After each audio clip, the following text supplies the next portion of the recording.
పేద ప్రజల ఆరోగ్యాలపై నిప్పులు కూటమి హామీలకు చేరలేదు, ప్రజల సంక్షేమానికి దారి లేదు. చంద్రబాబు నాయుడు గారు, కూటమి ప్రభుత్వంలో పవన్ కళ్యాణ్ గారు, బీజేపీ వారు మరి దీనికి మీరు సమాధానాలు చెప్పాలి. ప్రజలను వంచి మోసం చేసి వెన్నుపోటు చేసిన ఈ ప్రజలకు మీరు ఏం చెప్తారో సమాధానాలు.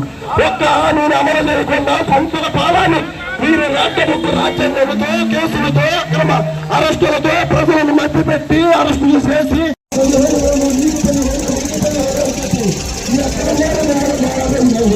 మరి ముఖ్యంగా మీరు మహిళలకు ఉచిత బస్సు అన్నారు. ఎక్కడున్నాయి సార్ బస్సులు? ఉన్న బస్సులు కూడా తీసేశారు. 18 ఏళ్ల దాటిన మహిళల ఆడబిడ్డకి నెలకు 15,000 అన్నారు. ఎక్కడిచ్చారు చెప్పండి సార్? ప్రతి మహిళ అప్పు బాబుని గెలిపించడమే తప్ప.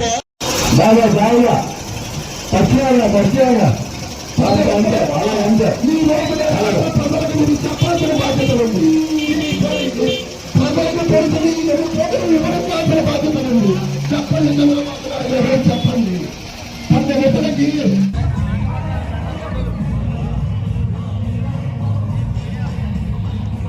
స్టార్ట్ రండి.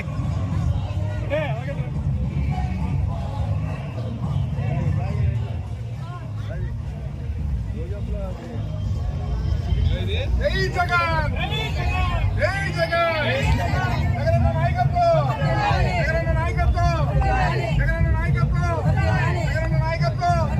జై జగన్, జై జగన్, జై జగన్, జై జగన్.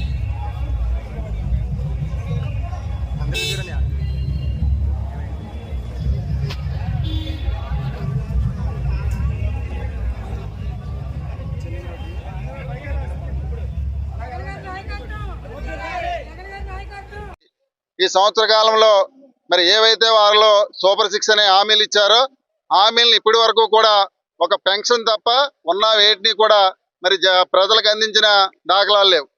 మేము డిమాండ్ చేసేది ఏంటంటే మా వైఎస్ఆర్ కాంగ్రెస్ పార్టీ తరఫున ఏవైతే మీరు ఎన్నికల ముందు హామీలు ఇచ్చారో హామీలన్నీ కూడా తక్షణం ప్రజలకు అందే విధంగా చేయాలని చెప్పేసి ఈ కూటమి ప్రభుత్వాన్ని డిమాండ్ చేస్తున్నాం. ఎందుకంటే గతంలో మరి మాజీ ముఖ్యమంత్రి జగన్మోహన్ రెడ్డి గారు 2019-24 ఆయన పరిపాలన చేయడం జరిగింది. ఏదైతే ఆయన పాదయాత్రలో నవరత్నాలు అనే సంక్షేమ పథకాలు తీసుకొస్తా అన్నారో ఆ సంక్షేమ పథకాలన్నీ కూడా నేరుగా ఎక్కడా కూడా ఒక రూపాయి అవినీతి కానీ లంచం లేకుండా వాలంటరీ వ్యవస్థ, సచివాలయ వ్యవస్థను తీసుకొచ్చి ప్రజలకు అందరికి కూడా ఏ విధంగా అందించారు అన్నది మరి రాష్ట్రంలో ఉన్నటువంటి ప్రజలందరికీ కూడా తెలుసు. కానీ ఈ రోజు ఏదైతే వాళ్ళ పెన్షన్ పెంచి ఈ రోజు 4,000 ఇస్తానని చెప్పి గతంలో మరి వైఎస్ఆర్ కాంగ్రెస్ పార్టీ ప్రభుత్వంలో 66 లక్షల చిల్లర పెన్షన్లు ఉంటే వాటిని ఈ రోజు 1 year లోనే మరి 53 లక్షలు తీసుకొచ్చిన పరిస్థితి. ఇదే విషయాన్ని మేము కౌన్సిల్లో చర్చించినప్పుడు అక్కడ ఉన్నటువంటి మంత్రి గారు, ఈ పెన్షన్ సంబంధించిన మంత్రి గారు కూడా ఈ 13 లక్షల మంది చనిపోవడం జరిగింది, అందుకే తీసాం తప్ప వేరే ఉద్దేశంతో తీయలేదని చెప్పేసి ఆయన చెప్పడం జరిగింది. కానీ ఇక్కడ జరిగింది ఏంటంటే ఎవరైతే బెడ్ రెస్ట్ లో ఉంటారో ఆ బెడ్ రెస్ట్ సంబంధించిన వారికి 10,000 నుంచి 15,000 రూపాయలు పెన్షన్ ఇచ్చే పరిస్థితి గత ప్రభుత్వంలో ఉండేది. కానీ వాళ్ళందరినీ కూడా ఇతర రాష్ట్రాల నుంచి ఏదో డాక్టర్లను రప్పించాం, మీరు నిజంగా మీ కాళ్ళు చచ్చిపడిపోయినాయా అంటే గతంలో మనం 3,000 పెన్షన్ ఇచ్చేటప్పుడు ఈ రాష్ట్రానికి ఎంత బడ్జెట్ అయ్యేదో ఈ రోజు వాళ్ళు 4,000 ఇస్తున్నా సరే ఈ రోజు వాళ్ళు ఇచ్చే పెన్షన్లు అంతే బడ్జెట్ అవుతుంది. అంటే దాన్ని ఆ విధంగా కుదించి ఈ రోజు ఏ విధంగా ప్రజలు మోసం చేశారన్నది దయచేసి ప్రతి ఒక్కరు కూడా గమనించండి. నిజంగా ఇలాగా ఒక్కోటి మనం ఆలోచించినట్లయితే గతంలో జగన్మోహన్ రెడ్డి గారు ఏ విధంగా పాలన చేసి సంక్షేమ పథకాలు అందించారు, ఈ కూటమి ప్రభుత్వం వచ్చిన తర్వాత ఏ విధంగా అందిస్తారు అన్నది దయచేసి గమనించండి. ఎందుకంటే నిజంగా ఈ భీమవరం పట్టణం ఉంది, వాణిజ్యానికి మంచి పేరున్న పట్టణం ఇది.